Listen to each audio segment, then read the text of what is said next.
Hey everybody, this is Minion Soldier, and this is the Piracy Show. Now, before we get started, there's something I wanted to talk about first, because it was so cool to see, which was in the newsletter on Friday that we got to see a preview of the new Outlaw Armor, or possibly the newish revamp Outlaw Armor. We're not really sure where this fits in, but it does, for the most part, look really, really cool. There is just one part that, I'm just not sure about, which is the helmet. Now, the helmet, if you look at it, I mean, this is very much like the original light pirate armor, except when you get up to the helmet, they've now lightened things up a bit, and, you can see the eyes a little bit more clearly.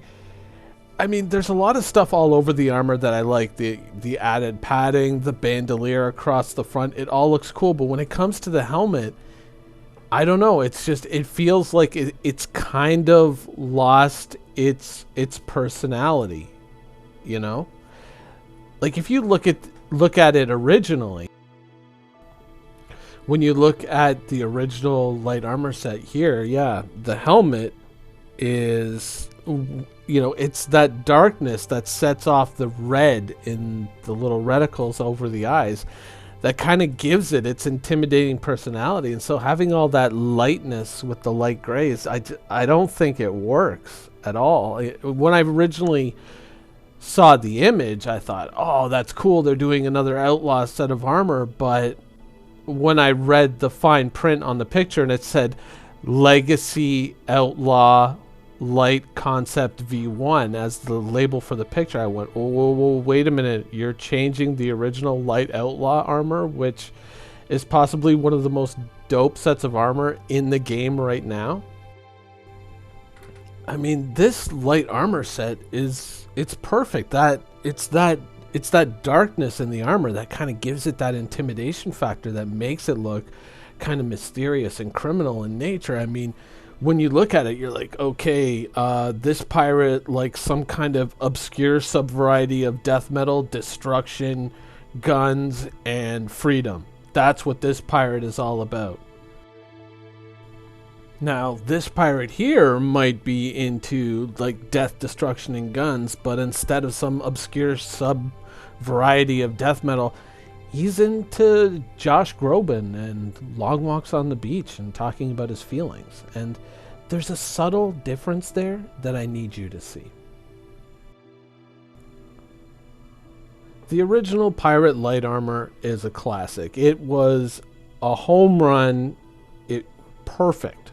Absolutely perfect. These original, I guess, legacy pirate armor sets are awesome.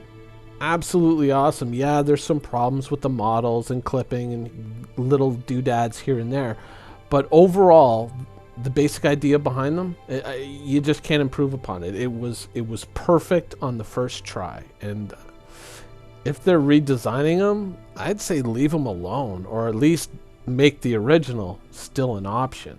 I like all the other stuff, the bandolier, the little rag around the neck and all that.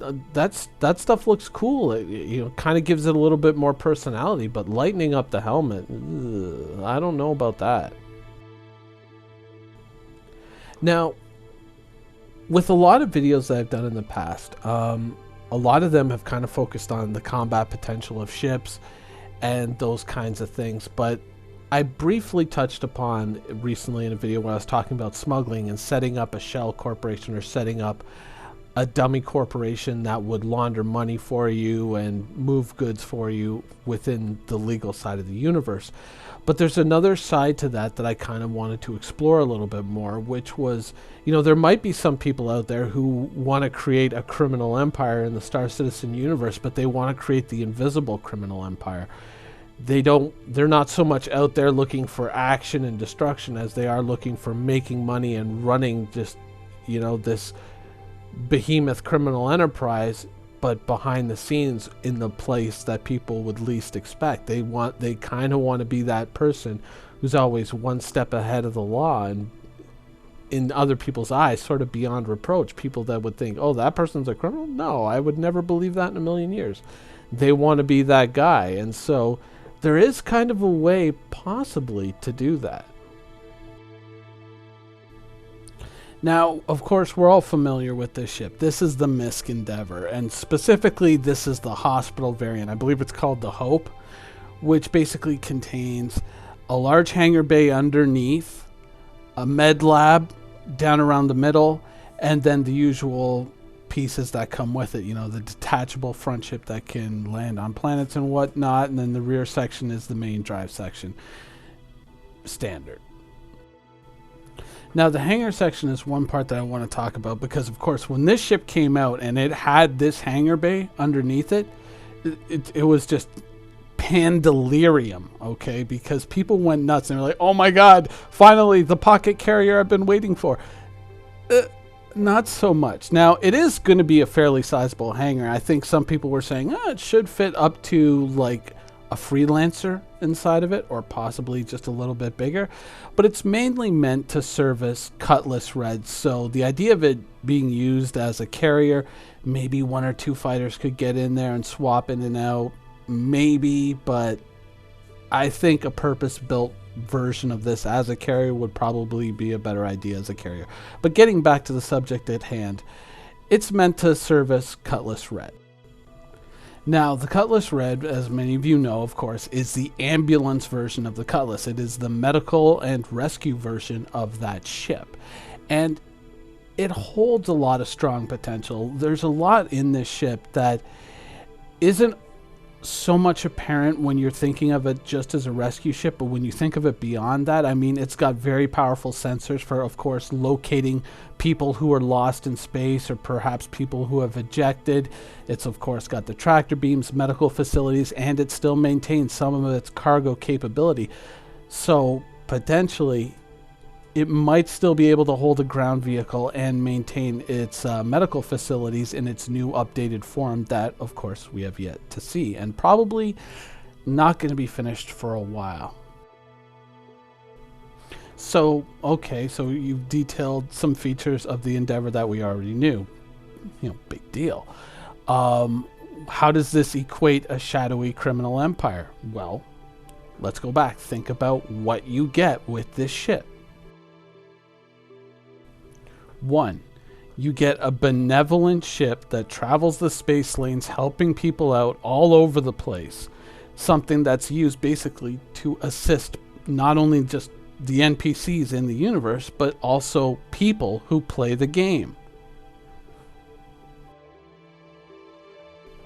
2. You got a hangar bay, of course, for bringing in the wounded, sending out the healed, whatnot, but it can also be used as a hub for shipping and receiving for the ship itself.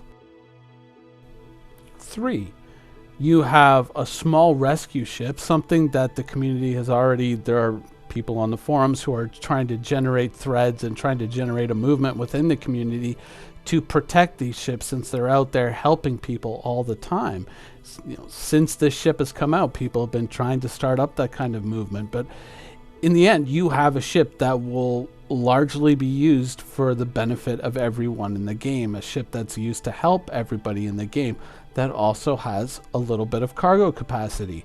So when you put the three together, you actually have an ideal distribution network for small volume, high value goods like narcotics. And oh my god, the Endeavor can be used as a drug lab. So in the end, you have a ship that kind of is somewhat above suspicion, that belongs in areas that maybe aren't the most secure, but is generally well thought of by players within the community, especially if you actively use the ship to help people while you're running your business on the side. You see what I'm saying? It kind of creates your alibi for you. And if you happen to, like, let's just say, there's a lot we don't know about drug manufacturing in the universe, but we know that this is part of the ship because it is in the original write-up for the ship when they sold it. It can be used as a drug lab. So technically, I mean, you would think that you're going to have to bring in compounds or chemicals and then refine those into drugs and then go out and distribute them. it could be that a lot of those compounds and chemicals, just like in the real world, begin as having a medical purpose. So, I mean, kind of two birds, one stone. You're going out and let's say you're buying, 100 pounds of such and such opiates. Well, you use this amount for medical purposes and this amount for recreational purposes. You take it into the lab, you refine it, and then you turn it into a product that you go and sell in, some of the more troubled areas in the universe and places where they would need medical assistance, but probably also some chemical party favors as well.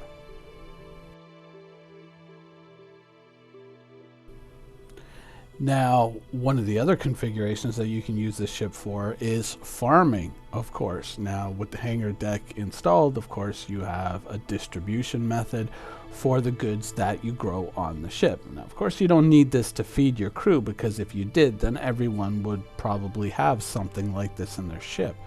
But we've already seen farming modules on planets. That's something that we've seen. We just haven't had a direct confirmation that there is going to be space weed that you can grow in Star Citizen. 420 is not yet confirmed.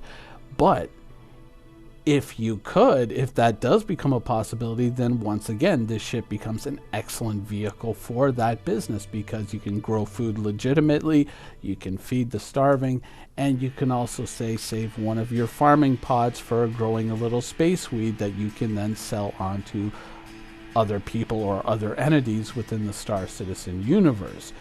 It's just make sure you do the appropriate security checks before you show anybody your space weed farm. Anyways, that's the show for today. I hope you guys enjoyed it, and thanks for watching.